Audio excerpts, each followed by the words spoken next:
Well, the West still holds all the aces, despite what the alternative media says. But first, I want to comment why silver retraced somewhat. It's probably pretty obvious. I was talking about global tensions yesterday, and well, the global tensions kind of relaxed a little bit. Now, Putin left the troops in the Ukraine that aren't Russian, right? That aren't his troops. They're just some troops are over here. He left them over there, but he decided to pull back the Russian troops on the Ukraine border that are doing the exercises. So some of the tensions dropped. Now that was actually causing the markets to fall. So you see, this is my whole thing when I'm talking about if there's a serious war, and it always kind of looks like it's coming up at one point in time, but you have to look at one-on-one. Serious economics problems actually do lead to wars. Currency wars, it becomes like serious economic problems come up with the answer. Basically, they come up with an answer to do stimulus. They try to devalue their currency so their exports get higher. So every country's trying to do this. And then there's basically that's what really the net result is called currency wars. That's what currency wars are. Each country tries to devalue its currency to boost their exports, reduce their productivity because the economy's slowing down. Well, that leads to real wars. Eventually, it does. And, it's a cycle of life, or whatever, a cycle of history or whatever. That's what happens. But during that time, when there's real tensions out there, markets can really... Markets are psychological. People go, they get out of the market, sell, they run to the safety of the dollar, they run to the safety of actually other hard currencies. And, where I'm talking hard currencies would be like the Swiss franc, even the British pound, probably not, not the Russian ruble. Come on, man. I mean, the guy's got a long way. There might be in the future, there could be something radically changed. I realize this, that the dollar is not going to be the world reserve currency forever. I know that. You don't need to lecture me on that. I know that. But it's not going to go away completely to oblivion, and these clowns on the alternative media, they only like throwing dirt at the West. They never throw dirt anywhere else where it belongs to. We need to be throwing dirt at the elitists that are screwing over all the peoples across the world on an even keel basis, And actually in the West, we got all the power to freaking change the system. Not change the system, but get rid of the corruption. The people got the power, the people are lethargic. I'm repeating that shit, but that's been one of my main themes, man. We got it good, so people sit on their ass, man. We got it relatively good even when the freaking economy goes to crap, We still got it relatively good compared to a lot of places. God, man, it's ridiculous. But anyway, so like silver and gold retrace somewhat, and it's due to basically a backing off of global tensions. Now, if you look at the PMI in China, it was 48.5. I mentioned that yesterday, and now the reason I mentioned that was it was interesting because they came out with those numbers, 48.5, which is horrible for the primary manufacturing index, horrible. And see, China is a big driver of user and driver of prices of commodities in general, including silver. Anything that's industrial. And you know what? Everything was going up. You know why that was? Due to global tensions about, what's going on in Ukraine.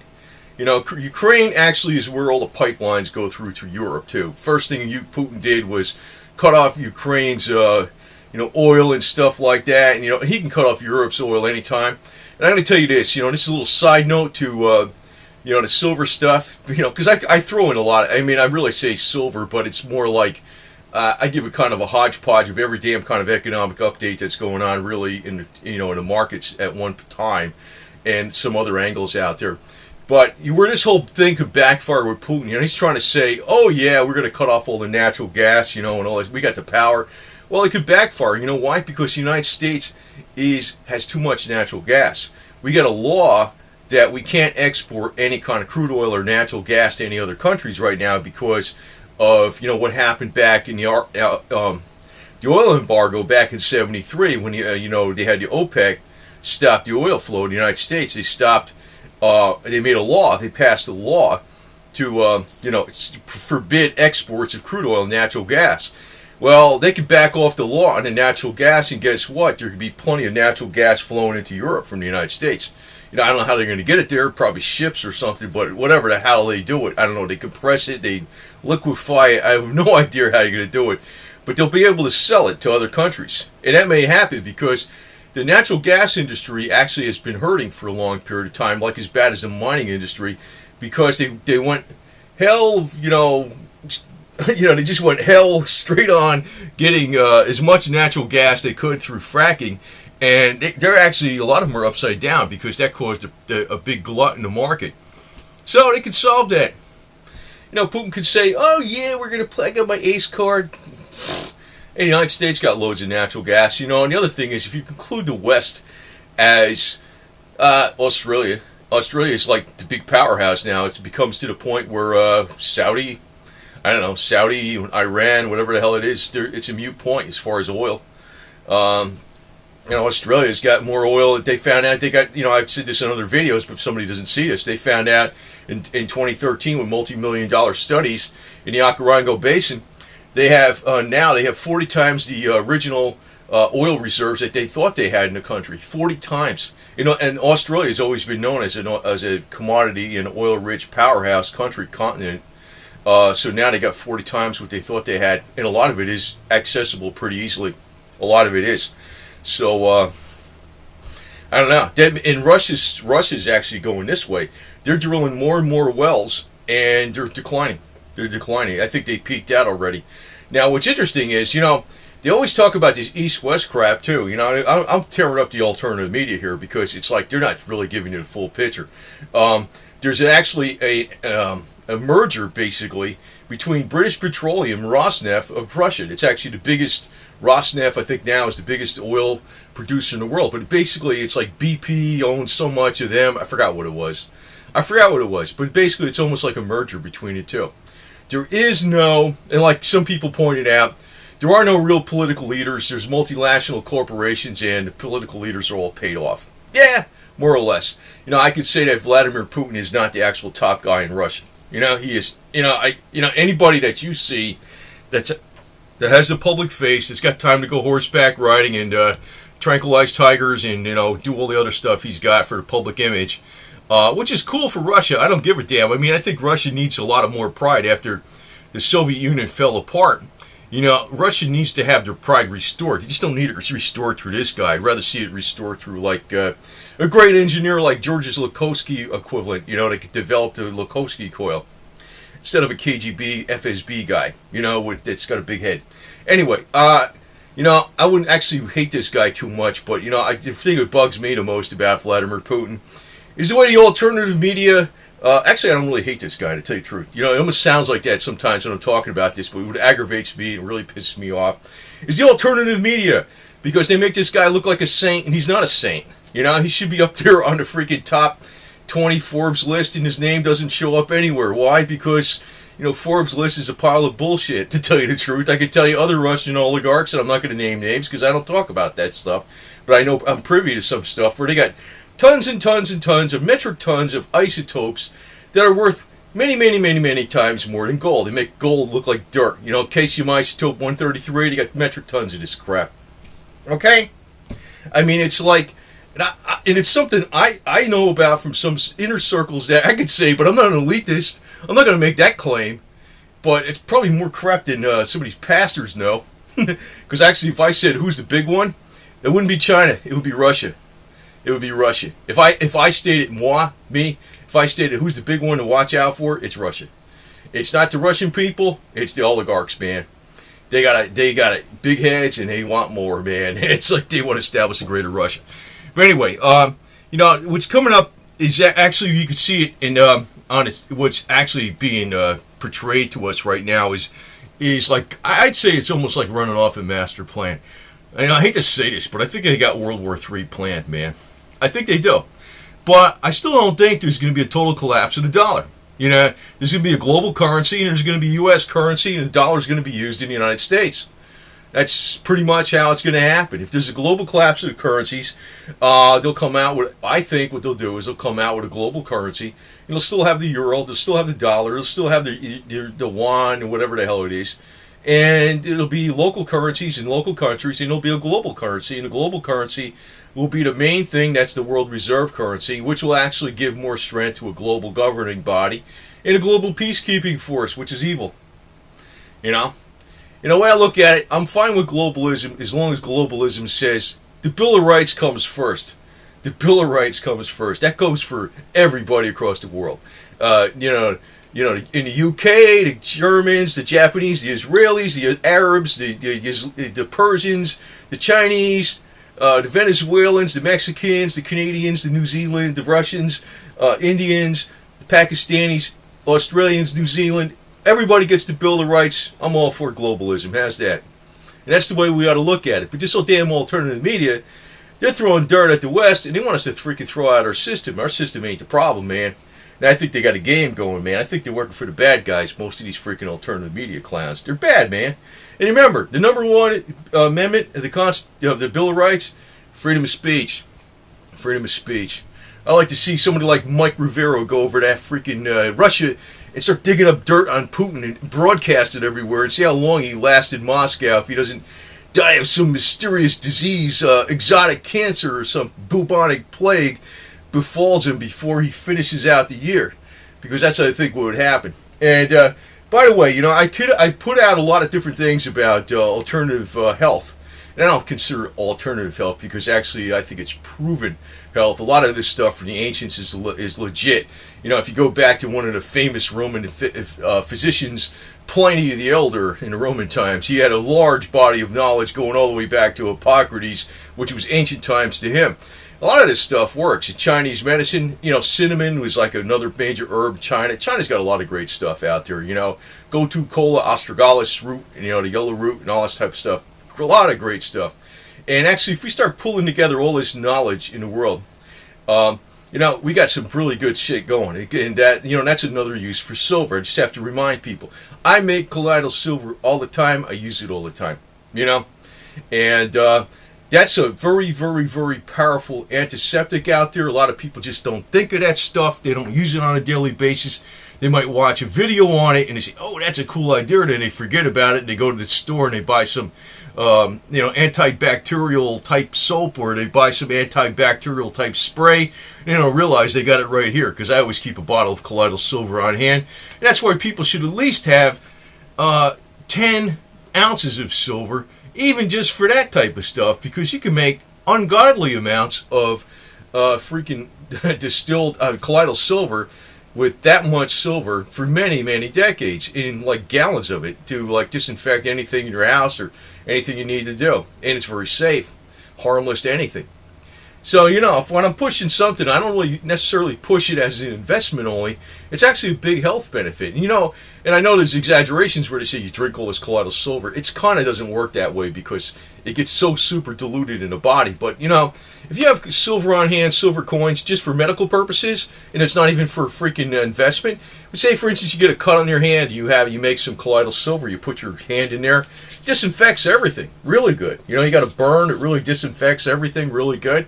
If you want to disinfect your kitchen floor or something like that, it'll do it. A spray bottle on the countertops and everything. You don't need to buy products. It'll save you a lot of money. That's one way you could buy some silver and save yourself loads of money on antibacterial, antifungal, and antiviral products.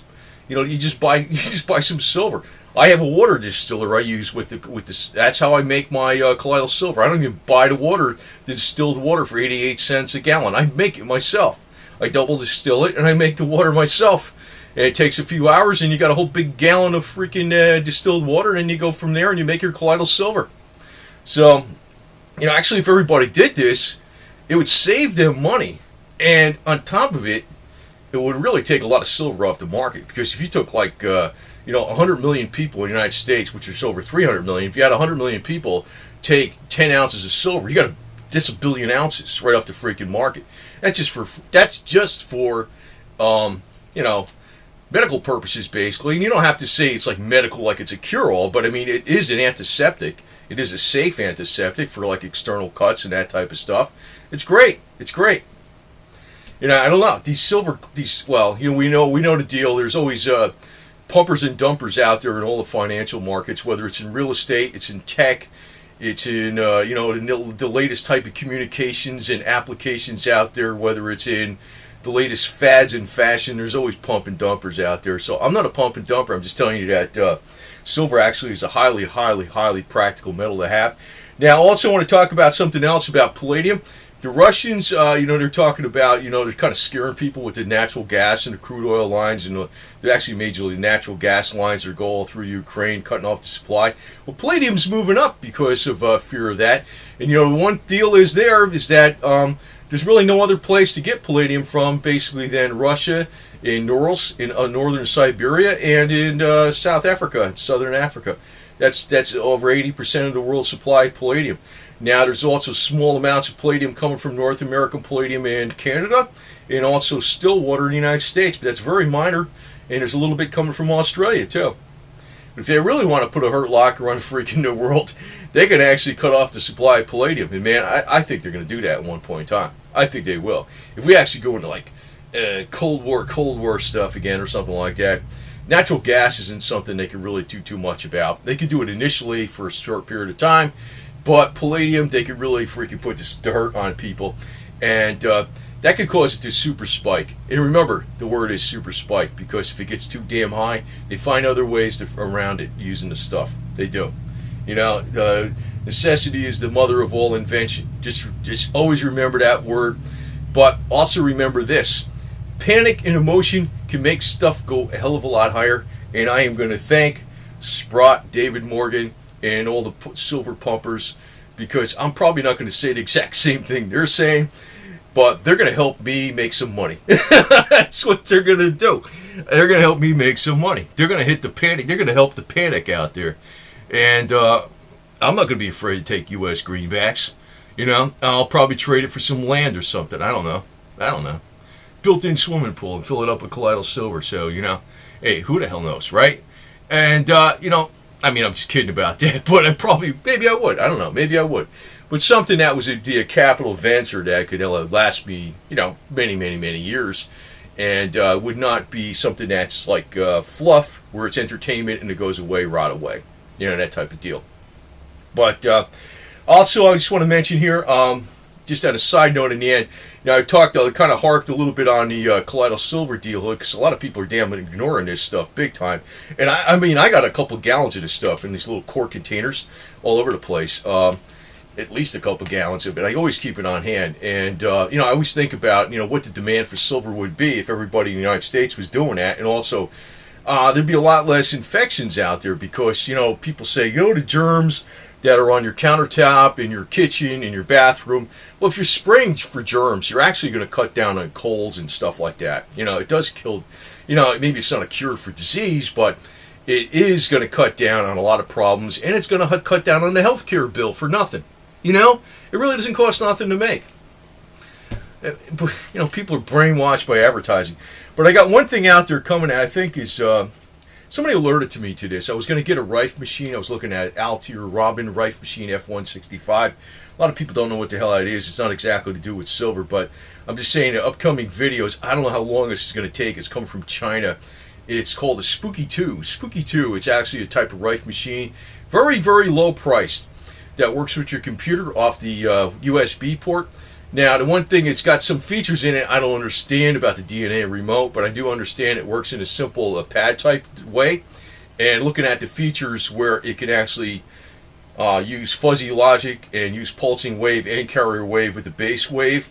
And if I don't know, I probably lost people on this. It's a hell of a deal.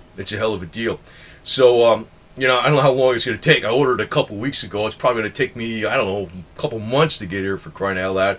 But I will be doing some videos on this damn thing, and I think there's some out there right now.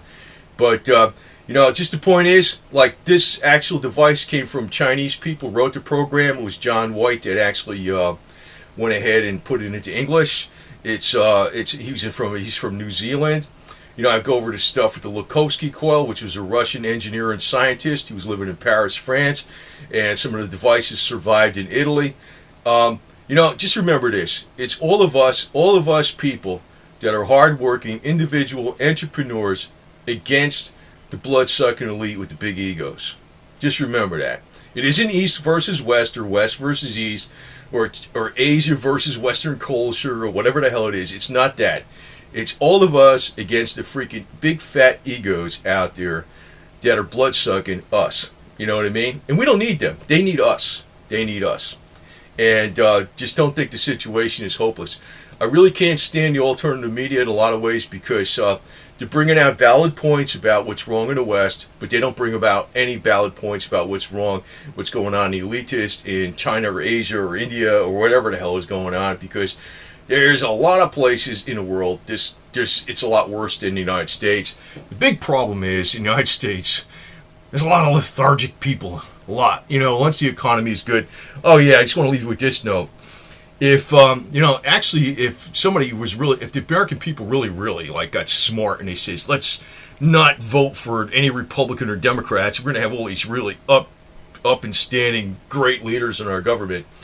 I think the one place you would see where the elite would show their ugly faces, and where you would see it is through the price of oil and gasoline probably going through the roof. They would collapse the economy. They would try to do it through that way because I don't know how they would do it exactly, but all you have to do is make the economy bad. That makes people work to get whoever's in the incumbent in out.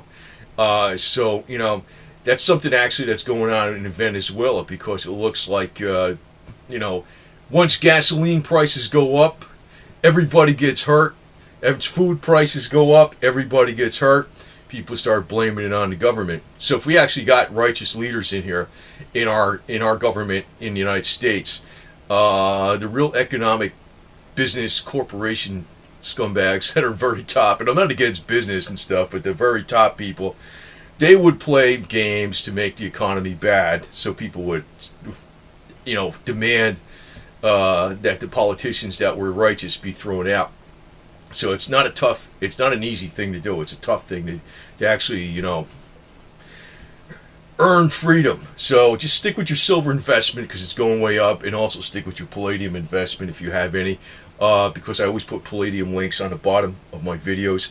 I'll be nervous about Palladium when it gets up to the price of gold. But who the hell knows? Because it actually historically went to 3 or 4 times the price of gold in the past. I'm just saying this again. The metals can do stuff far, far beyond the fundamentals. And if you have metals right now and you bought them cheap, this is where you're going to thank Eric Sprott, James Turk, David Morgan, whoever the hell else is out there pushing this stuff, because they're going to help the panic. And they're going to help you get lots and lots more greenbacks to buy stuff with. Anyway.